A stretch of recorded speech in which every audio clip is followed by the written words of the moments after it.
Today's session is special because some of us expressed a desire for a policy workshop, and we arranged for Bev Pulyk to lead that workshop, and that is the reason for this session starting earlier. Bev, you can see her waving at you right now. Bev is the former superintendent of the Vancouver Island Catholic Schools.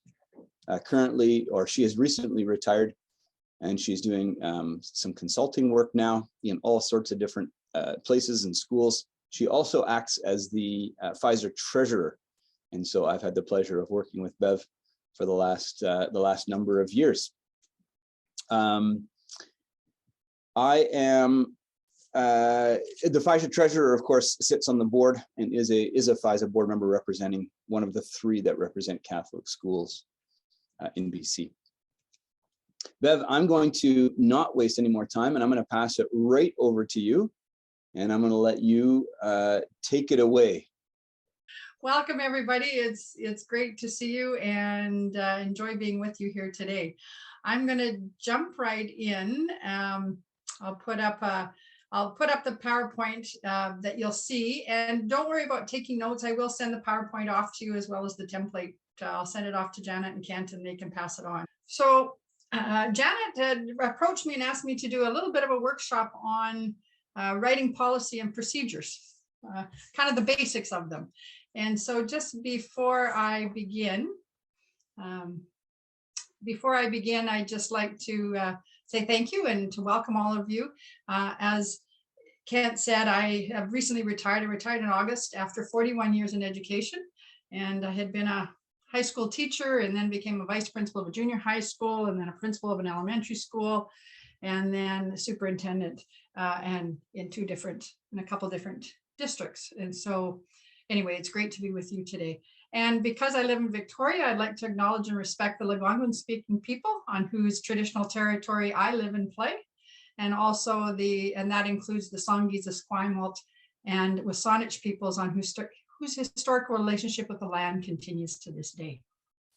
And just, as I said, Janet had asked me and said, can you do this? And so I'm assuming the objective today is to understand the basics of writing policy and writing and developing policy.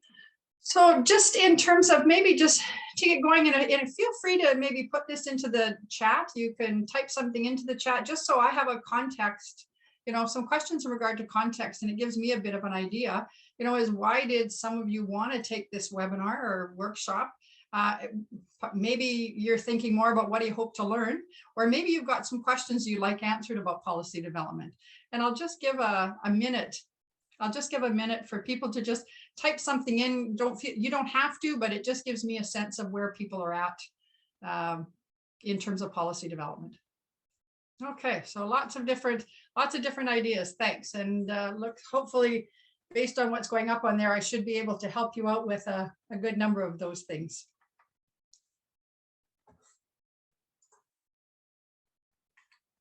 So just in terms of the agenda, it's really, we're going to do a circle around, the big picture of writing policy. And so when you do take a look at it, policy is not just about developing the policy. And too often that's where people get hung up. It's really about how do you formulate the policy? How do you adopt the policy? How do you implement it? How do you evaluate it? And how do you maintain it? So there's really more to it than just developing the policy. There's also no one method to develop policy. And if you look at schools and school district policies in our own province, in independent schools and public schools in other provinces, you'll see a really mixed bag. Some I would say are pretty good. Some I would say are not so good.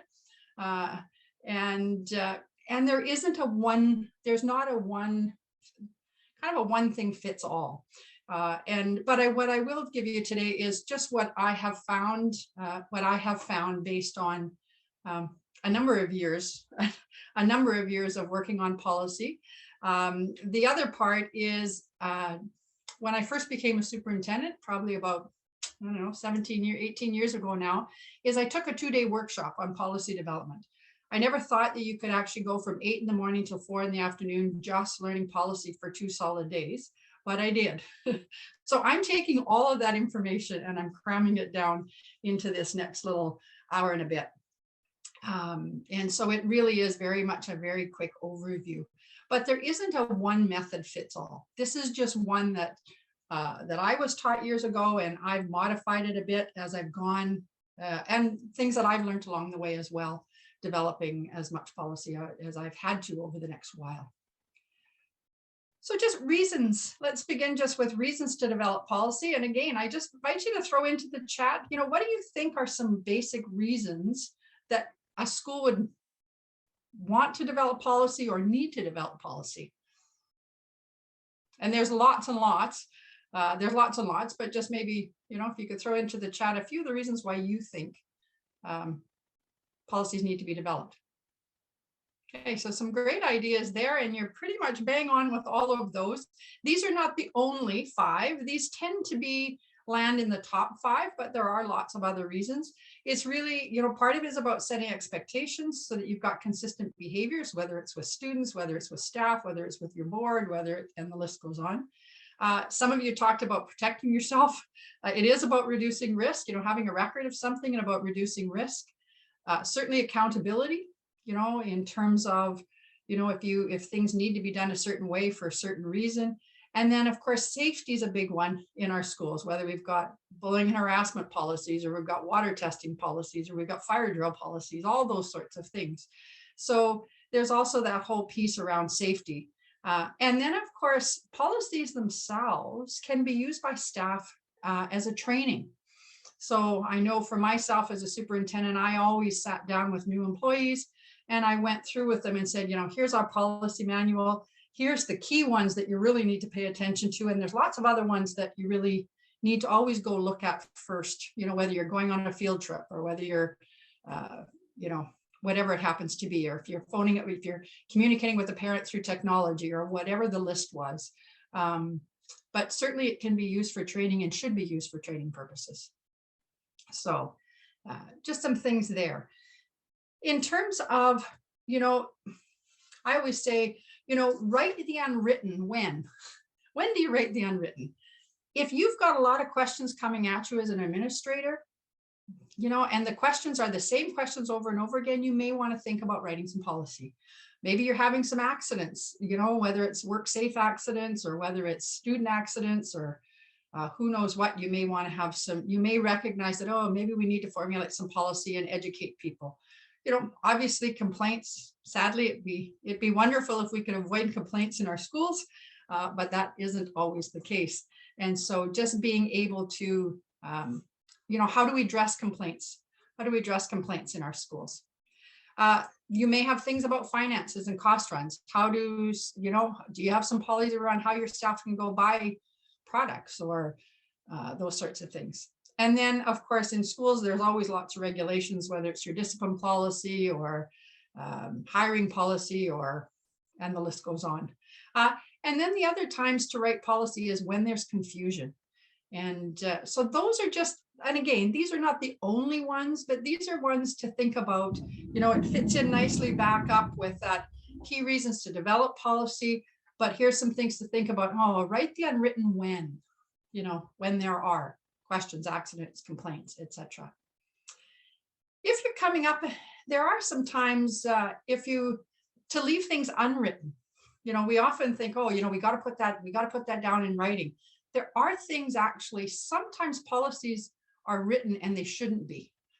So it's important to think about those times. Leave things unwritten when there's no way you're going to be able to get consistent behavior or consistent application. The other part is when it's legally unenforceable. And somebody says, well, when would that ever occur? So an example of something that's legally unenforceable is sometimes I see policies about work safe.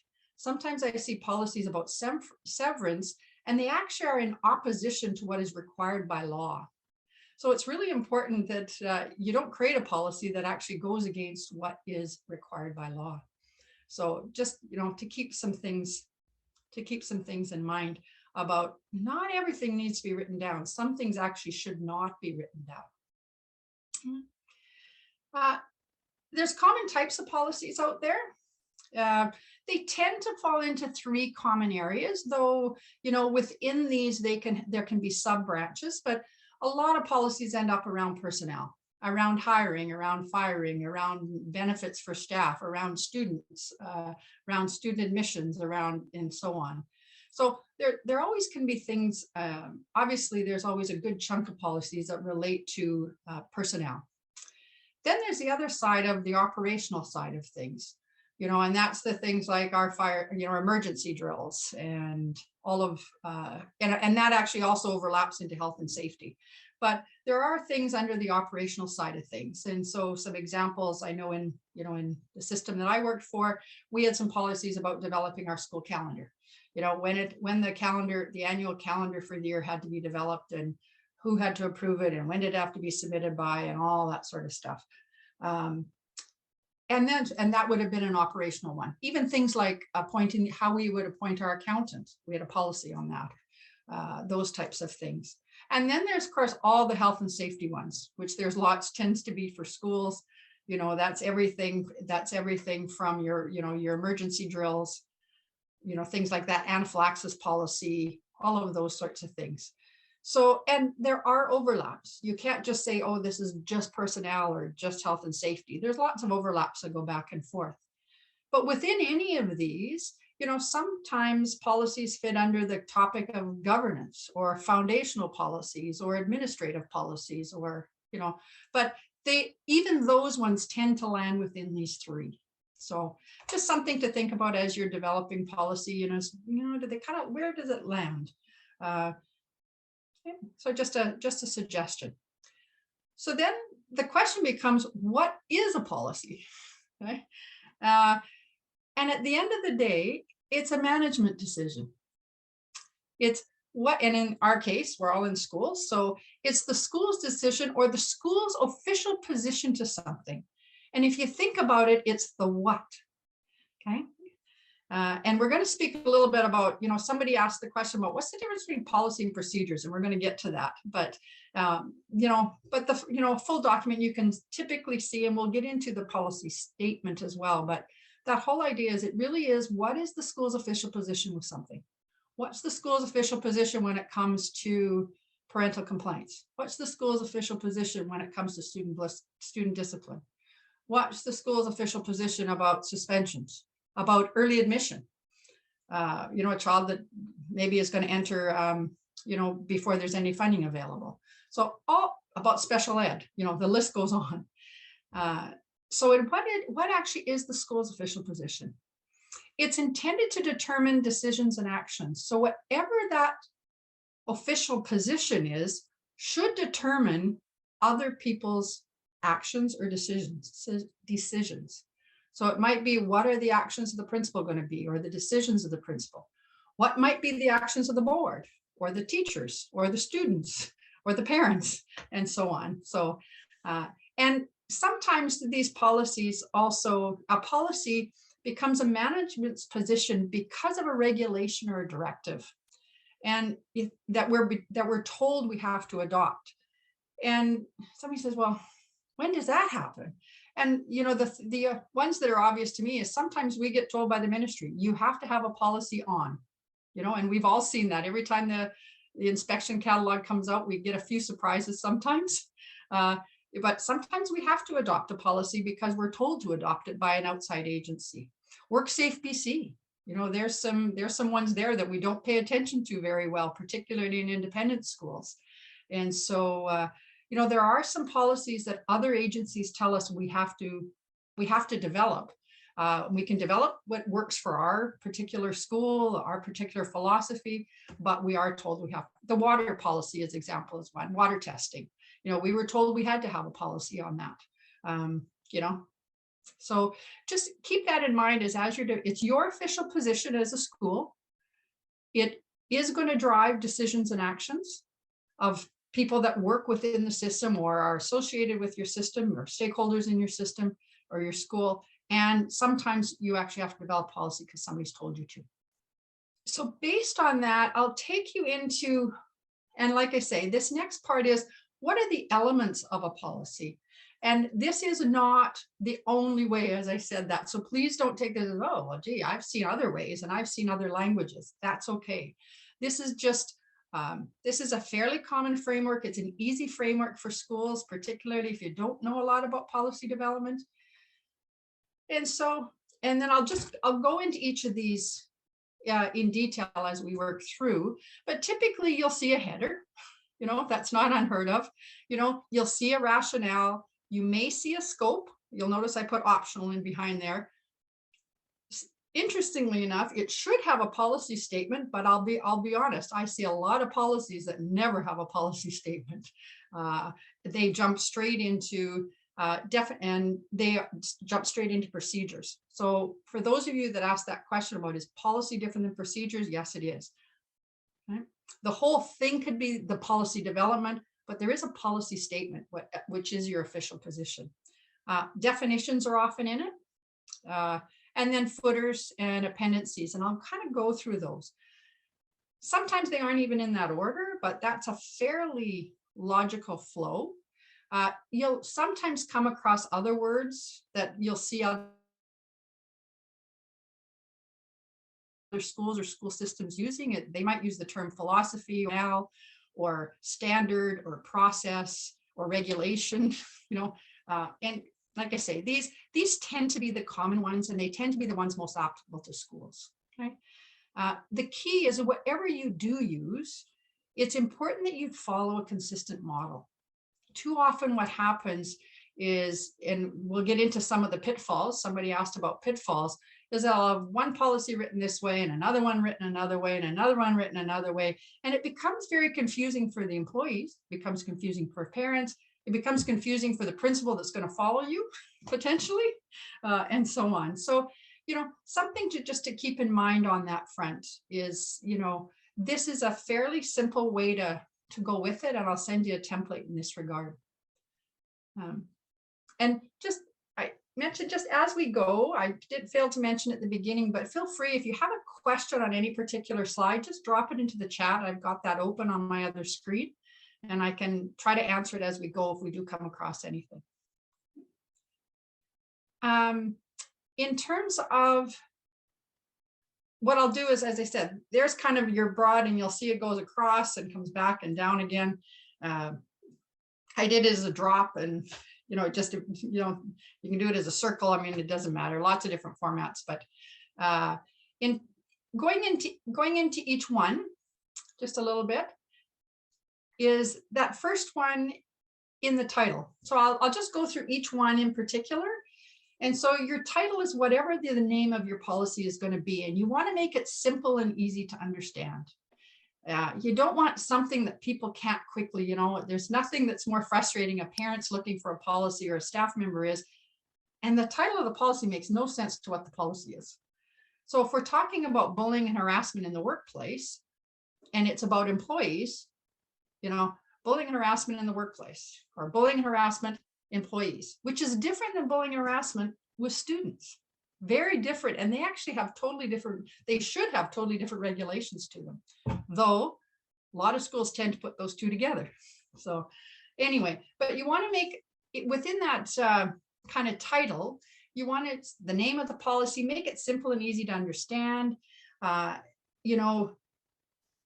often, I know in certainly all of the districts I worked in, we always had sections. So, it may fall into a section under governance, or it may fall into a section under students, or it may fall into a section under however you decide to divvy up your policy manual. And then nowadays, some people still have policy numbers attached to their policies, but not necessarily. Nowadays, with everything being alphabetical, everything online, there's not necessarily a reason to have a policy number, but you may want to, only if you're going to do a reference someplace else. Sometimes that policy number comes in handy.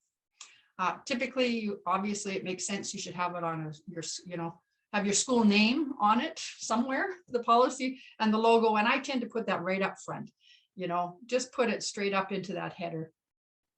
And then I just put an example of one that shows that, with Island Catholic Schools, one of our sections was governance, and we had a policy on developing policy. There was a development of school policy, and it was policy 206. So just an example of what that might look like. And you know, in our situation or in both districts I worked with where I was developing policy, often we had the header and the school name on one side, and we had the, you know, we had the section number, the policy title and the policy number on the other side of the header. But however you want to do it, it works for you.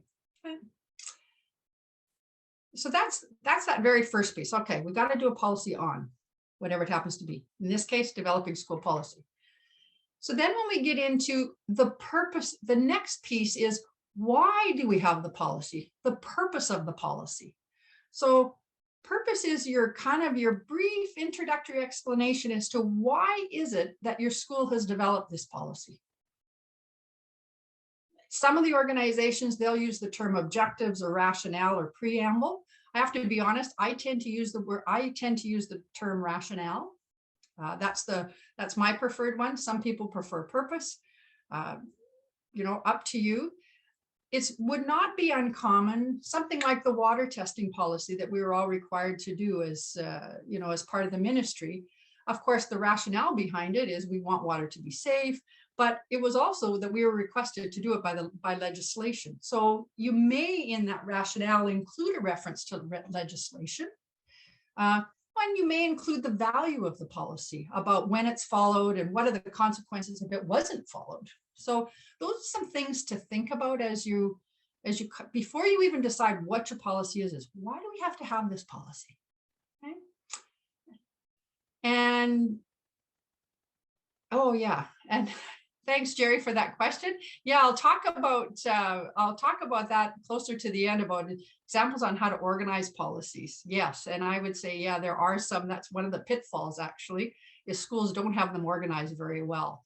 And so I would really encourage you, as you are thinking about policies too, is what are the broad categories? And I know in my own experience, you know, we had one around philosophy and mission, then we had another one around governance, then we had one around administration, one around staffing, one around students, and one around finance.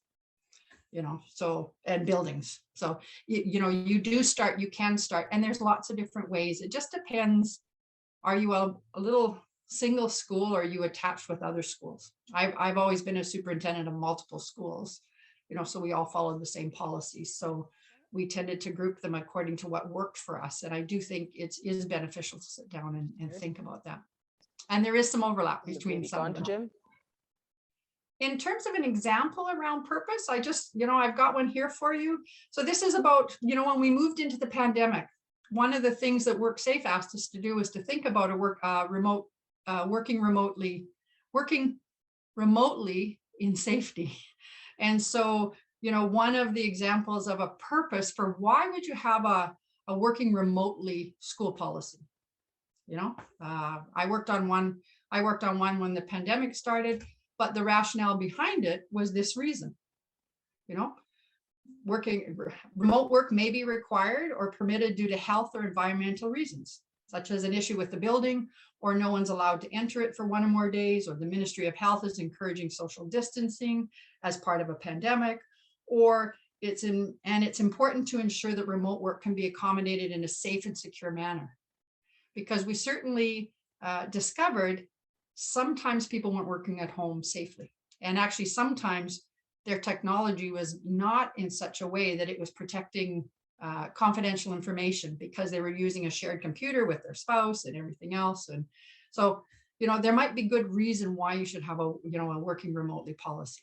But that's just an example of, you know, of what a purpose was for one of the policies that I developed the last couple of years. Okay. Just an example.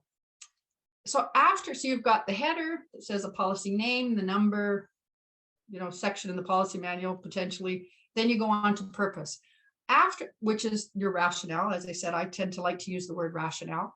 And then you jump into, okay, scope. And scope is one of these ones, I say it's optional. You'll notice that back on the chart that I showed previously. And it's the reason in schools, our scope tends to be quite small. You know, in schools, it tends to have to do with staff, students, parents, the board. You know, we don't really have a large scope like some businesses do, like if you're working for IBM or if you're working for, you know, Ford or whatever. And so Scope is, you may want to put down a scope statement, and it's who the policy affects or applies to. And it also even may include when or where it applies. Particularly if you have, I know in many of our schools, we had the K to 12 section, but we also had early childhood centers. And with those, of course, the scope would be different in an early childhood center than it might be in a school. So it is one that, like I say, schools don't tend to use scope very often, but you may find it helpful. And certainly I know the example I can give today is, we've been FISA, we've been reworking the ombudsperson documents that we have at FISA, and we're talking about scope, about when can someone go to use an ombudsperson. That has to do with the scope that we may want to include up front before the policy. Okay. Example I give is just scope for a fire drill policy. Principals ultimately is the ultimate authority for the implementation of the fire drills, and the teachers are responsible for the safe evacuation of their class. That the scope is really around principals and teachers, when it comes to that. So just an example, as I said, you don't see scope very often on school policies, but there are some situations you may find you might want to attach a scope to. Okay, so that's why I dropped that one in there. And then you get to the major part, which is the policy statement. And you would be surprised at how many people never actually have a policy statement. They have all this documentation and nowhere do they have what the official position is. And so your policy statement is what we said at the very beginning, is what's the official position? Policy statements by nature are short, sweet, it's what people can do or can't do, or it's what that official position is.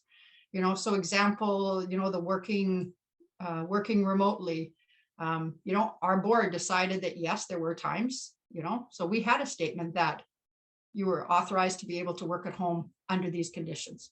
It was very short. Typically you will see a policy statement can be one sentence, but it wouldn't be uncommon for it to be somewhere between one, I would say max out at about 5. If you're getting on 5, you're probably into procedures and guidelines, or you're into scope, or you're into whatever. So it really is that short, sweet statement about what is your school's official position on this.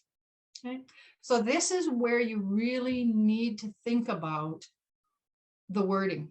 Be really careful about the words you choose, and we'll get into that a little bit later. You really want to be careful about the words that you choose for this one. Okay. An example, as I mentioned about working remotely, the policy statement was provided that a safe and secure working environment is possible at home. School employees may work from a home environment when the Ministry of Education, the Ministry of Health, or the school board authorizes and encourages employees to work from home. So that was our policy statement. We had some rationale behind it because of the pandemic, but this was our statement. We would allow it, but only in certain conditions. It was not going to be allowed just because an employee says, I want to work at home today. So we were quite particular, which is why we wanted to develop a policy around it. So that's just an example. You'll notice it's one sentence. Okay, that was the board's official position on this one. So, okay. So you've got header, footer, title. You've got that, what the title was. You've got the rationale. You've got the scope. Now you've got your policy statement. And then that question that people said about where do procedures come into this? Procedures are not the policy. The policy is what your official position is. Procedures is how you're going to enact that out. And sorry, before we get to that, I'm going to jump into definitions. I'm going to back up one. We'll get into procedures in a minute. Not all policies require a definition section. But there are times definitions, particularly for key terms and for key terms that might be misunderstood. The definition of tobacco. Is that just smoking tobacco? Does it include smoke cannabis? Does it include, what even cannabis actually means? Because cannabis comes in a variety of forms. So you may find that you do need to have some definitions as part of a policy. Often it's best to go right underneath the policy statement. So, And you'd be surprised, over the years I've learned how many people actually misunderstand the policy because they actually don't see the definition the same way as someone else. And so sometimes those keywords are helpful. And some examples, I put one on the screen there about, drugs, cannabis, liquor, definition of a controlled substance. And again, some of these definitions, they'll come straight out of an act. This one comes straight out of the, it was one of the acts that we went into, but, sometimes you're really pulling your definition from the law. That's the best place at times.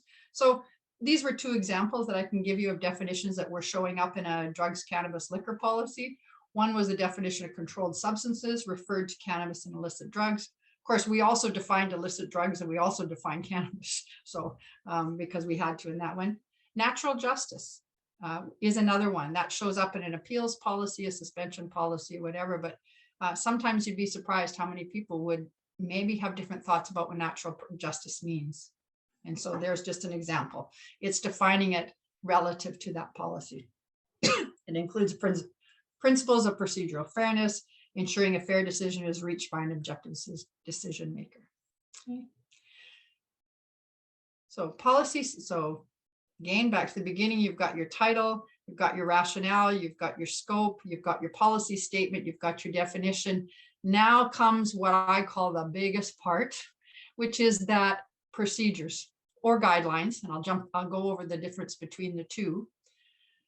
Most schools tend to use the term procedures.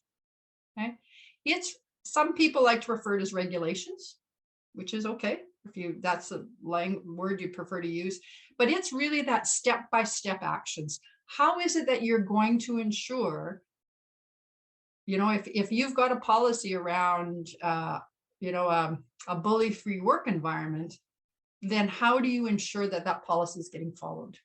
And so it's really like a roadmap for users. You want people to really have an understanding about, I can follow this. It needs to be simple language. It wants to be clear and concise, easy to follow. I don't know how many times I look at policy. If you can't understand a policy, a parent probably can't understand that policy, or another staff member can't. So you want to write it in language that's easy to understand. Very sequential. They're written in sequential steps, and quite often these procedures are referred to as SOPs. You'll sometimes see that acronym, SOPs, standard operating procedures. That's, so when you see that with other districts, if you're borrowing policies from another district, SOP is just your standard operating procedure. Procedures can be part of a process, so there might be there might be more than one person involved. Maybe the principal has to do this, particularly fire drills. Principal has to do this, teacher has to do this, secretary has to do this, whatever it happens to be. So you want to think of procedures sometimes as a team effort. Who does what, when, and where? Just think of it as the steps to implement a policy. Okay.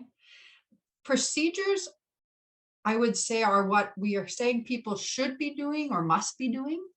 So you don't want to do it as a basically could be doing. Otherwise, you're getting into what's referred to as guidelines. And not to say that guidelines don't have their place, they do. Sometimes you may find a policy doesn't have anything that's a have to in terms of action plans. It's just recommended. And so you do have to, and it's based on best practice. So you do have to think about, are you requiring something, or are you just providing it as a guideline? And if you're requiring it, call it procedures or regulations. If you're just doing it as you're advising that the person should do this because it's best practice, then use guidelines. I have to be honest, I tend to stay away from guidelines, because if it's just best practice, then that could show up someplace else.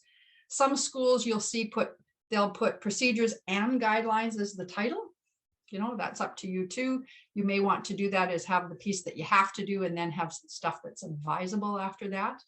And as I said, it's, and so this is the one that becomes long. Your policy statement's quite short, but your actually procedures may be 2 or 3 pages. Student records policy is a prime example. Policy statement is really quite short, but the procedures is really lengthy. And that's where you really need to take some time and think about, you know, and just think about it in that sequential, logical way of doing things. So some school districts, some schools or school districts, you'll notice what they'll do is they'll put kind of the header and the policy number and even the policy statement and the definitions they'll put in one document, and then they'll put procedures over in a whole nother document. And you sometimes have to go looking in two different places. I don't know about you, but that used to drive me absolutely crazy. And I think we're small enough as independent schools, you know, we tend to be small enough. We don't want parents looking or staff looking in lots of places. So I tend to put them always together. But you will see, particularly with the public school system, you'll often see them separate in some districts, not all districts, in some districts. Policy usually requires, policy is what the actual policy statement is required to be approved by the board, but quite often the principal or the superintendent or whoever can adjust the procedures on their own. They don't need approval to adjust procedures. So policy is usually that formal piece.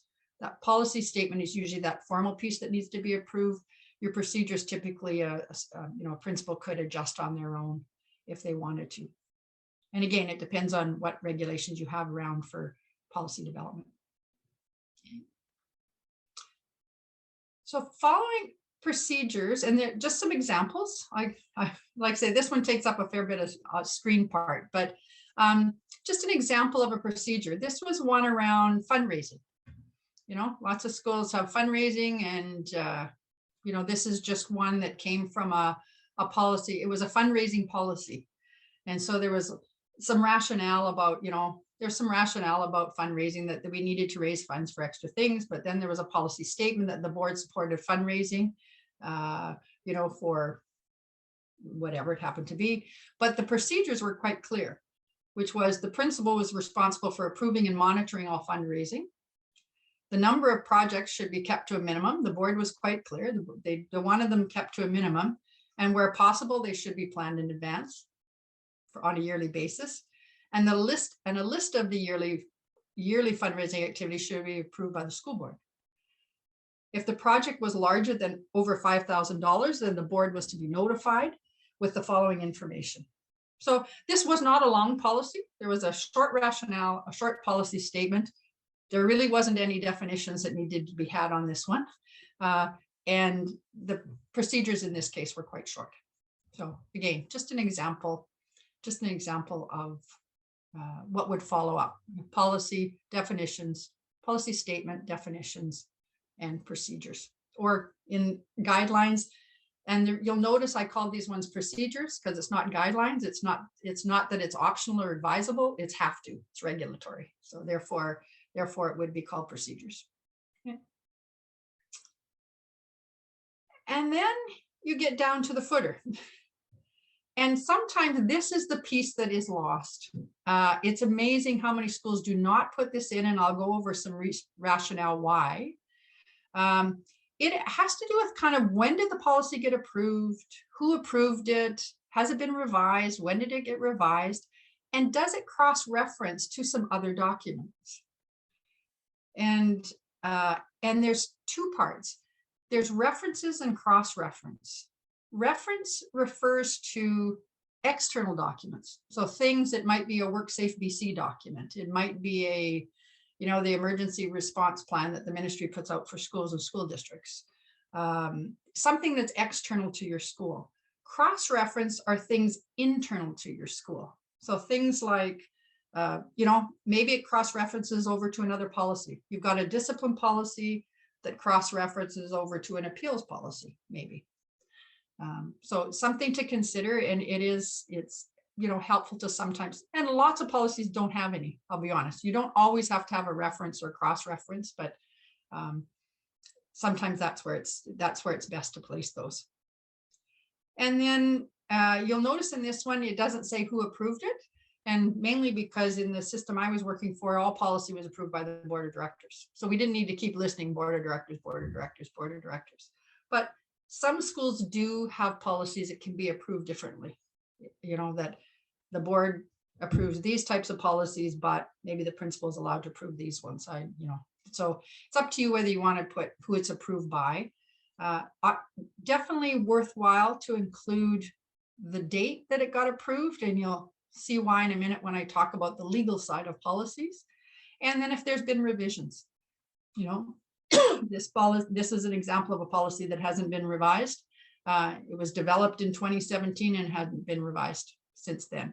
Had to do with physical restraints. This one had to do with, and you'll see it was doing a cross-reference to a provincial guiding document put out by the ministry, and it cross-referenced over into special ed, some of our special ed policies.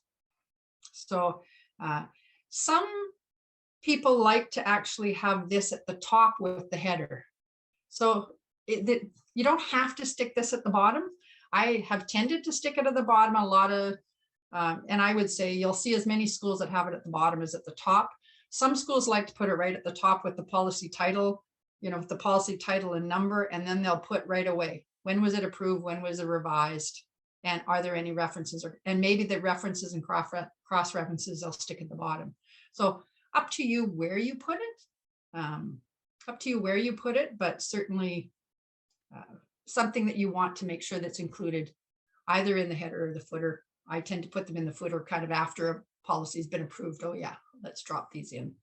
So, and then the last piece is appendices. And again, I just said this is optional. Most policies don't have an appendices, but sometimes they do. And it's maybe a form or another document that's related to the policy. And so you want it really easy for people to get at. And the one, that I can think of with experience that I've had is we had a family commitment policy that when parents registered in the school, there was a family commitment policy that we had. And the policy was all written up, but then we also had a form that the parents had to sign off. And so we did that as an appendices. So when we listed our policy on our website, it showed family commitment policy, and then it showed family commitment form. And it was they were two separate documents, but they came one right after each other. So that it was very easy for people to access. Some schools I see just put them all together. The only reason we never put them all together is when somebody wanted to print off just the form. So we found it easier to just separate them all. So, and quite often you can just name it, if the family commitment policy, let's say, is policy 206, then it could just be family commitment appendix 206 or whatever. So just an example of something there. So a couple of things about, do you have to have policy, procedure, guidelines? Do all those things have to be there? And not everything is a policy. Policies by nature are things, it's the official position. Sometimes those policies can be legally binding. Sometimes they might lead to somebody being suspended from a school, somebody being terminated from a school. So not everything has to be a policy. So can you have a policy without a procedure? Yep. Sometimes you just have a statement on something. Quite often that might be around the mission of the school or something, but you could have a policy that doesn't have any procedures attached. You could have some procedures that don't have a policy, that there isn't, it's just, and so then therefore you wouldn't call it a policy. It's just it's a procedures or a guidelines document. And you could have some guidelines without policies or procedures. So something just to think about as you're developing things. And when I think of guidelines document, a document for teachers on what they have to include when they're doing report cards. That wouldn't be policy. That would be a guideline. And you wouldn't even develop necessarily a policy around that. You just have a guidelines document for teachers. So it'd be internal for the system. Sometimes, fire drills, I'll be honest, some schools, they have a policy on fire drills, but then all their kind of procedures on how they do it, sometimes they go way more in depth and they do it as a separate document, and that's fine. So just something to think about is you don't necessarily have to have procedures with the policy statement. Right? So just kind of keep that in mind as you go. So we're going to take a little short breakout. just to let you talk a little bit instead of me listening. So before we do that breakout, let me just back up one. Before we do that breakout, is there any questions about, the header with the title, the rationale, the scope, the policy statement, the definitions, the procedures, the appendices? Any questions about any of those? And you can either just come off mic and ask the question, or you can put it in the chat if you like. Here's the task. Let's suggest that you're thinking about developing a policy on student property searches. Don't know if how many of you have a policy on that already. You may or may not. But let's say that's the topic. You're in and I won't even say a high school, but it'd be more probably common for a high school than an elementary school. But you're thinking about having a policy around student property searches. So that's the one we'll all kind of frame of reference for today. And then if the school board, and you have to go on the assumption that the school board supports such a policy. So the school board supports it. So that may help you to think about your rationale statement. We in your group discuss what might be the rationale for what would you call the title of it? What might be the rationale? What would be the policy statement? And maybe what might be some of the procedures. Now, you're not going to get time to develop all this. I just want you to have a conversation so you can get some thinking around what we just talked about. And would there be any definitions that you might want to require as part of it? And would it cross-reference to any other policies that you already have? Okay. Or would it be in reference to anything that's maybe outside of the school? So we'll just maybe, and we won't do this for very long. We're going to keep it really short. Let's say 10 minutes. Okay. So Bev, I'm going to invite people to rooms, but I just want to clarify, when Bev says school board, she's meaning your school authority. This is Yes. not with your public local district. This is your control. Your school. What would you set up as your school authority to address this issue? For those that are back, any questions while we're just waiting for others to slowly roll back in? One of the things that our group was discussing was we got through most of it, but for procedure, we were a little bit confused. Just because when it comes to like property, like search, we were thinking there's different levels, right? Like, for example, like our teachers are able to do a certain amount, then it goes to administration. And then, like if it needs to go further, like we didn't quite know how to word that. Yeah, no, that's a great question. And certainly you have to really think through all the different, and that's why it takes so long lots of times, because you have to think through the different facets. And so one of the examples would be, you'd never want a principal searching a locker on their own, so it's, and it depends on what your statement was about when you would do, let's say, potentially do a locker search. And it would be that, that it's that only administration can do a locker search. It's always done in the presence of another staff member. It's done with no students around. It's, and nothing is taken from the locker. It's put back into place, and then the police are called if it's deemed to be, let's say you found a gun in a locker.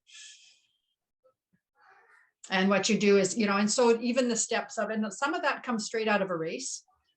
Some of that comes straight out of the erase training, is that you end up taking, you have a lock, you cut the lock off, you have a spare lock, you put a new lock on. Now the child actually can't access the locker anyway because the lock's on it, and you call the police. And then you let the police take over from there. So there's some steps you really have to think through in terms of what would a teacher be allowed to do. That can a teacher search a desk? Probably, I'm guessing. Would you want a teacher searching a desk? After school, sometimes teachers do search desks maybe teachers are allowed to search a desk for a kid's homework or to send something home to a sick student or whatever. Here's when a teacher can do something, but no teacher is allowed to search a student's locker, only administration, and only if in the presence of another person. And then you just lay those out. Would you characterize searching a student's electronic devices as student property searches? Oh yeah, there's a really interesting one. Yeah, some of this stuff actually, and this is where you'll really, you have to think about, searching a student's electronic device becomes very dicey.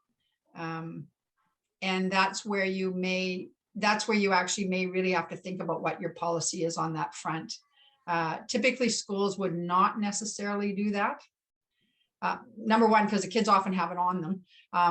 But it's more about having the kids show the person, yet that the child can show the principal what's on their device, as opposed to the principals flipping through the device on their own. So that might be part of the policy, you know, if a cell phone is looked at, or any technological device is looked at, it's the student actually shows the administration, as opposed to the. How about if you put in your policy when students enroll that their parents sign off that the school has the authority to look at their devices? Yeah, you could. Yeah, absolutely. That could be part of your policy. Yeah, that's where all the bullying. That's where all the Mhm. bullying is found. Yeah. It's on their devices. Yeah. So, or at least a lot of it. You know, the electronic stuff, and I think that's a big danger from my point of view. I think from many people's point of view.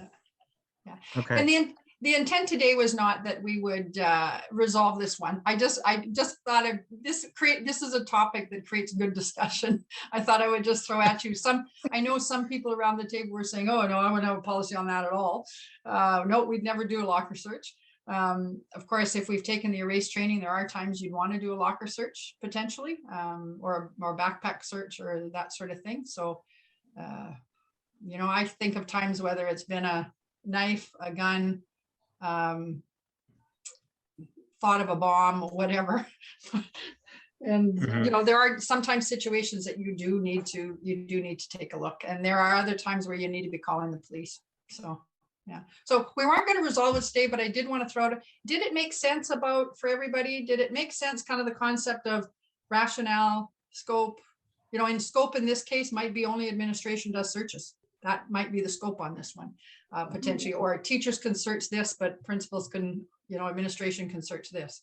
And then the idea of what's the policy statement, and then the procedures it is the piece that really takes some time, the procedures, because that's your day-to-day action plan. Yeah, rationale often was easy. You're right, Jason. Rationale often is the easiest piece. But, and the policy tends to be short. You just have to think of the wording, and it may be that, you know, the school supports search of student property in situations of safety, you know, or whatever it happens to be. So anyway, hopefully it got you thinking. We're going to jump into, and then because it'll bring it to closure then, right, kind of right on schedule. So that was just our break, you know, that was the bit of the breakout. I'm just going to jump us into some other things to keep in mind.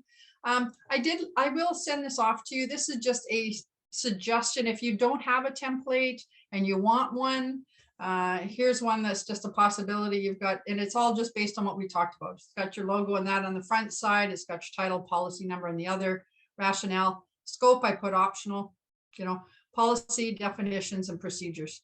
And I just put brackets guidelines because maybe you aren't going to have any procedures, or maybe you want to use a different term, whatever. I just put that in brackets. And then you're referencing down at the bottom. So possible template you could use. Do any of you already have a template that works well for you? Is it similar? Is it different? We use a template that we got. We have lots of families and board members who work for the provincial government. Yeah. So we use a sort of quasi-provincial government template here at Selkirk, and it does have all of the things that you have pointed out. Thank you. Great. Okay.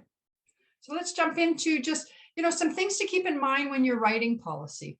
And I didn't do it before because I wanted to get you speaking on with it about, but you really want to make sure you're writing in an active voice. The structure of the sentence is, you know, who does what, you know, the principal does this, you know, as you're writing these policies, guidelines, rationales, whatever is, you know, who is doing what. And so you want to think of it in those terms. You really want to avoid being verbose. Don't write more than you need to write. And don't be afraid to use point form or bullet form or whatever, but don't use more words than you need to. And you want to make sure you use words that are easily understood by the reader. We had that conversation this morning in a meeting we were at about the ombudsperson policy, you know, about our ombudsperson document. You know, what's some language in there that people just don't even understand. So if people can't understand it, you want to stay away from it and use language that people can understand. And then think really clearly about words like will, shall, could, must, may, all those sorts of things.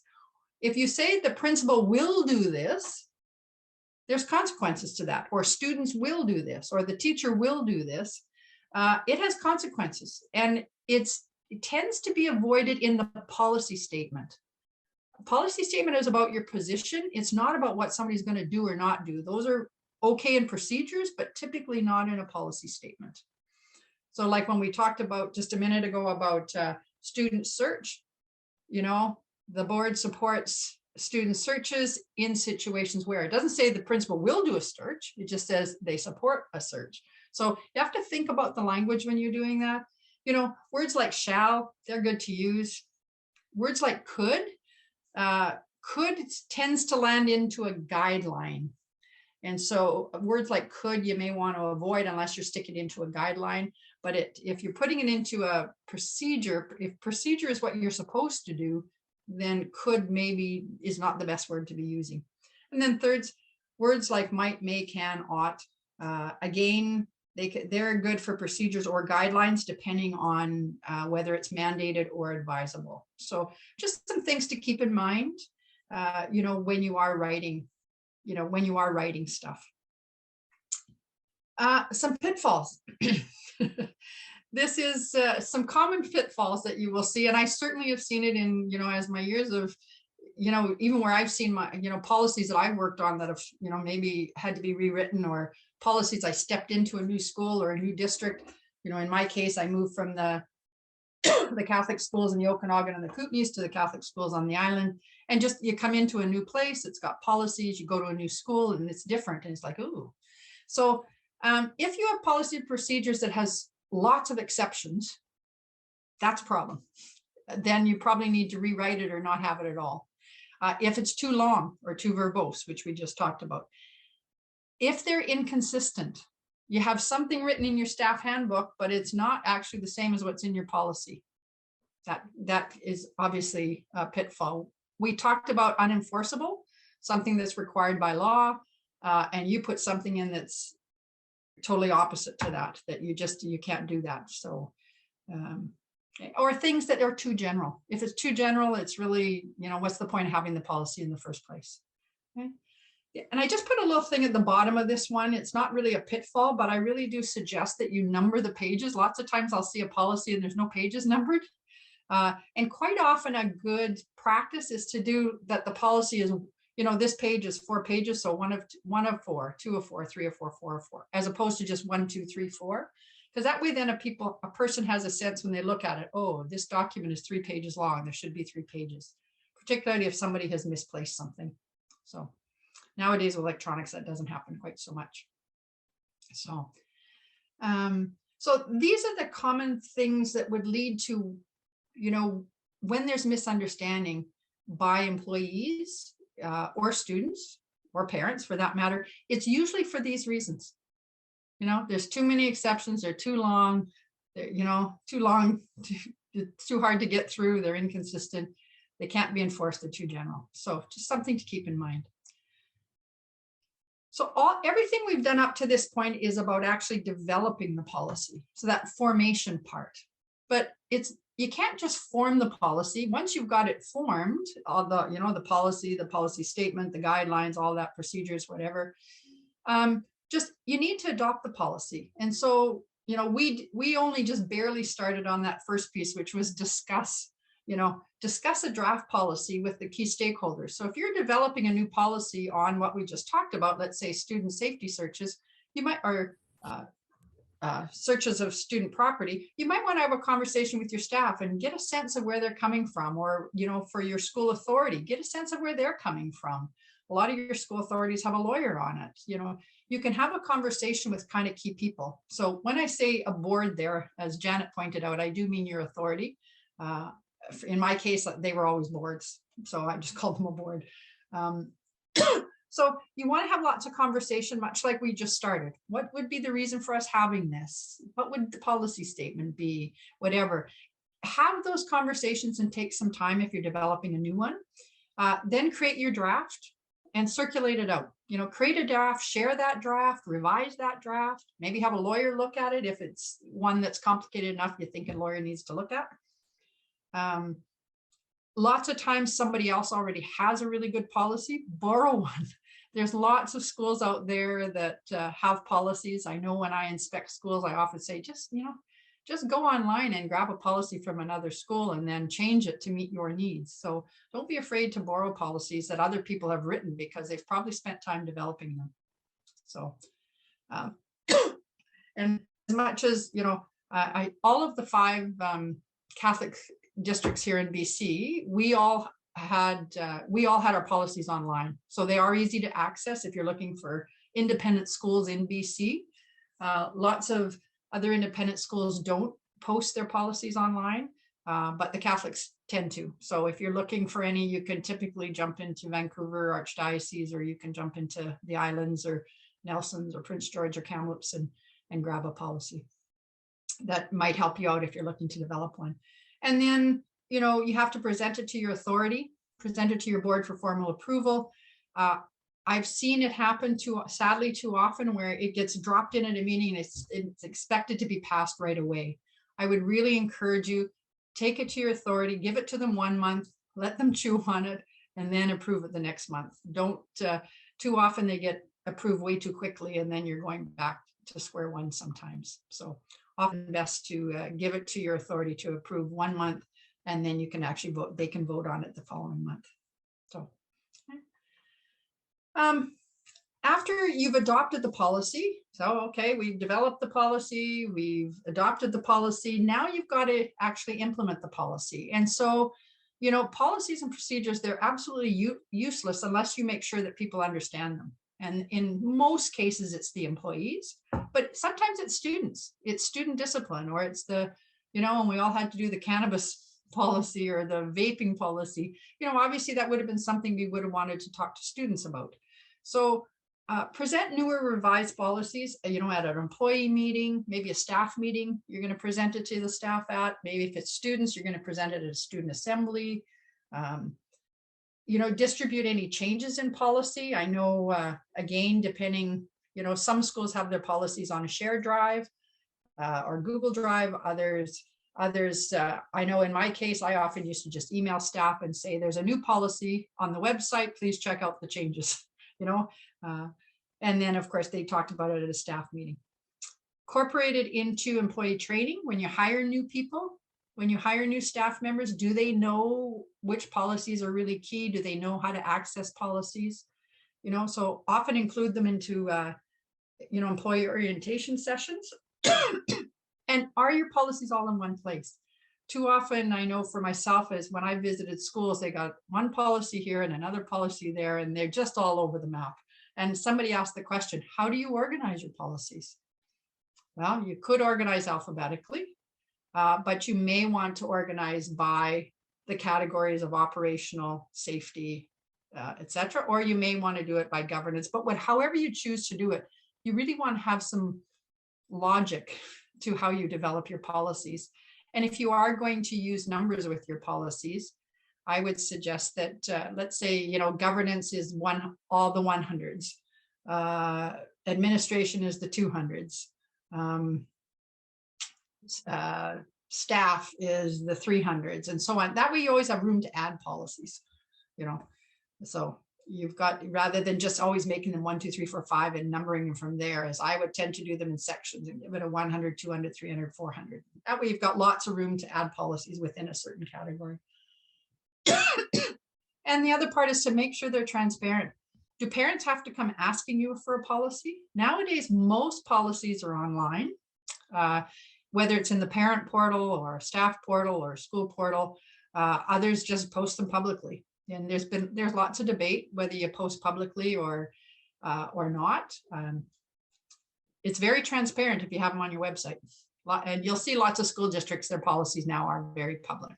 So that's the one thing the ministry often asks us about, is how do parents access policy? And too often they're really buried and it's hard for parents to get a hold of. So you do want to make sure that staff and parents have a fairly ease of access to policy.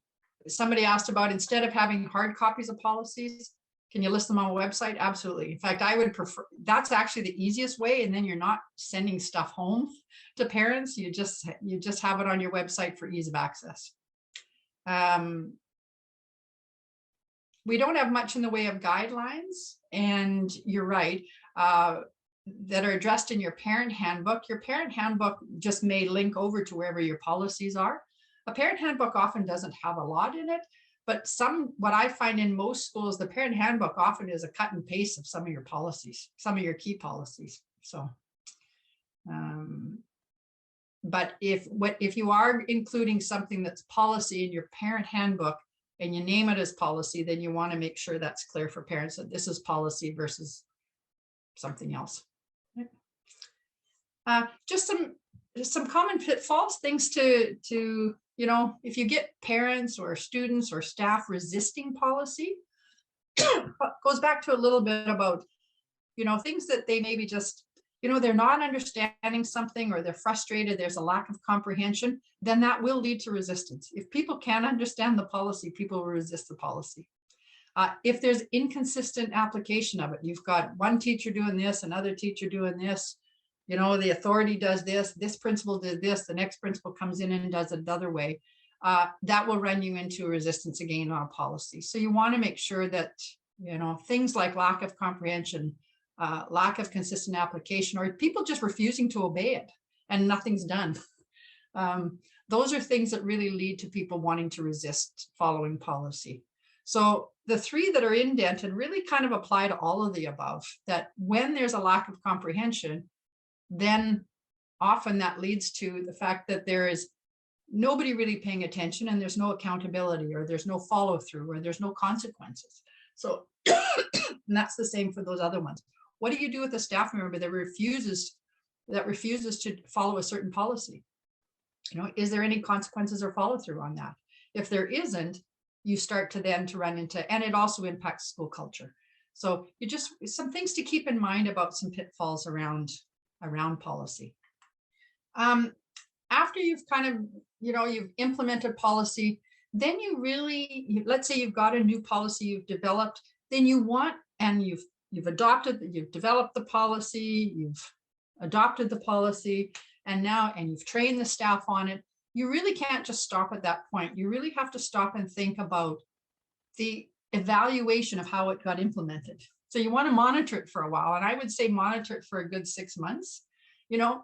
Is the policy understood by everybody? Check back with the staff a couple months later. Are there any questions? Is there anything in this policy that's not making sense or not working? The other part is, monitor is the policy being followed, and is it being followed correctly? And if it isn't, is it that people don't understand? Is it the people that don't like it? Is it that they, what's the reason if they're not following it? If need be, do you need to actually present the policy again to people, or do you need to revise the policy? So you kind of want to do a little bit of an evaluation once you've implemented it, that everything's working. This is a step that often gets missed, okay?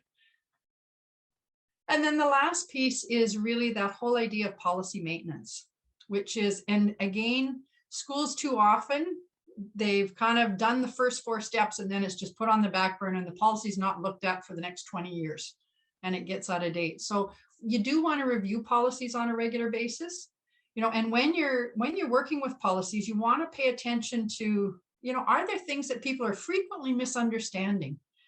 Are there inconsistent things happening over and over again in the same situation, or with the same people or different people? Have you had some staff leave the school because they got frustrated with the policies or procedures that were in place? And are there, and how are new policies and procedures being implemented? So those are things just to keep in mind under policy maintenance. And then, tied to that, you want to make sure you are, as we mentioned on the previous slide, you want to make sure you're reviewing policies on a regular basis.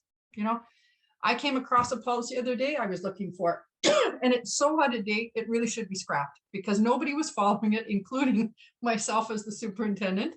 And it was like, why do we even have this policy? And, it was just one of those that got developed years ago, and I guess nobody paid attention to it. It's like, oh, this is a policy we really need to get rid of. So is the policy still relevant and required anymore? Sometimes they aren't. Sometimes there's new legislation. Water testing policy, prime example. You know, they changed the number of whatever milligrams of lead that could be in water. That changed the other day. So, oh yeah, that needs to be, you know, that really ends up you need to pay attention to. So, and then the idea of, you know, being aware of recurring situations. And then the last one is, I don't know if any of you have ever been through a situation where a parent's gone to the ombudsperson. Sometimes the ombudsperson, after they, you know, deal with a parent complaint, they recommend updating a policy because the policy is poorly written. So that's something to, you know, something to keep in mind. So, and then these are just things that I know. I'll just throw them up because we're right up to 3 o'clock and I want to wrap up. So for you is these are just things that I notice. You know, some of you, I've inspected your schools. So, you know, so don't feel bad if you think that, oh, does that apply to me? We've all been guilty of it probably at different times. But these are things that inspectors, when they come in to inspect your schools, that they notice. And not that they are watching for that, but it makes their jobs harder sometimes. When you've got policies in different formats, you know, we would really suggest, and it's not our call to tell you to do that as an inspector, but best practice would be you want your policies in the same format. They're all in different places. I've gone into schools where they've got one policy here and another policy there, and they can't find that policy and whatever. So you want your policies in one folder, you know, easy to get at.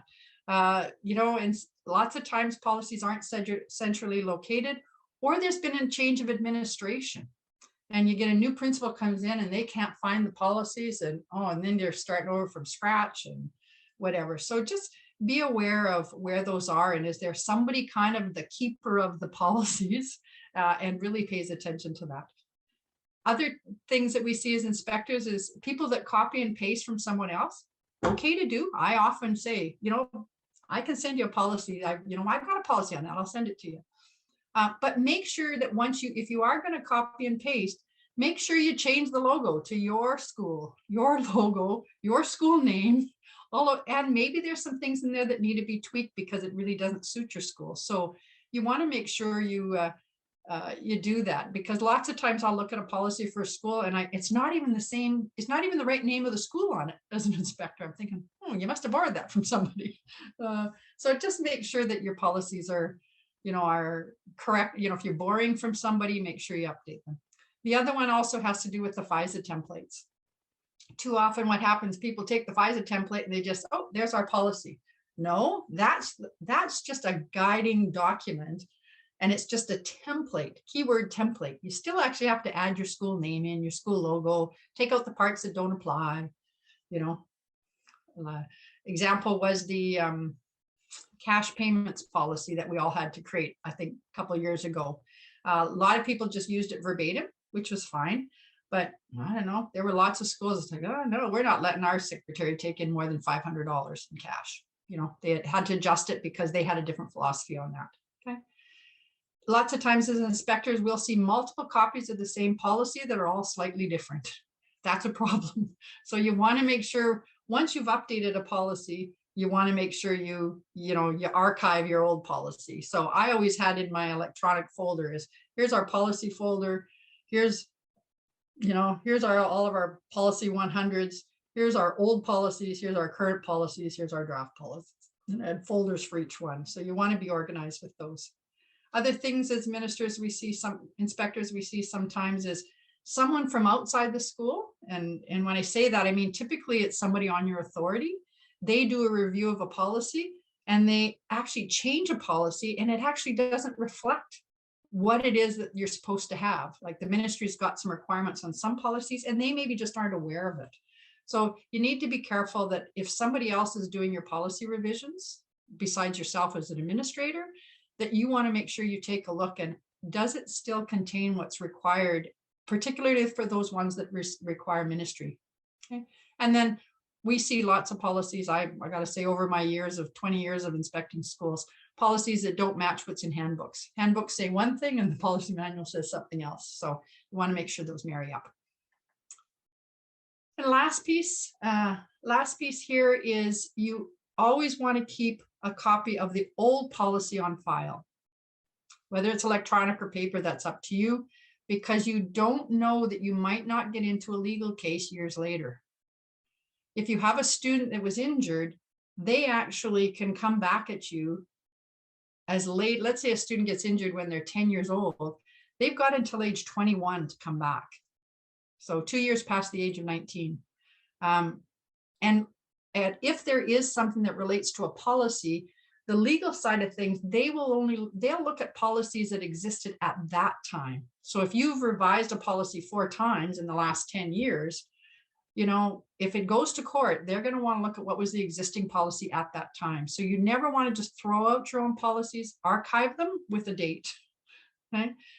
In case you ever need to. Hopefully you never have to pull them up, but in case you do. So, yeah. And we're at the end. So just a very quick review. You know, we talked about that developmental circle of, you know, formation, adoption, implementation, evaluate the implementation, and maintenance. So we talked about that circle at the very beginning. We talked about parts of policy, which is your header, your rationale, your scope, your policy statement, your definitions, your procedures, your footer, and your appendices. And then we talked about some pitfalls and problems, and I gave you a sample of a template. So that's a really quick snapshot of everything that we've done. For those that need to go, I just want them to be a part of hearing our grateful thank you to you. This was very informative and practical. So thank you for your presentation.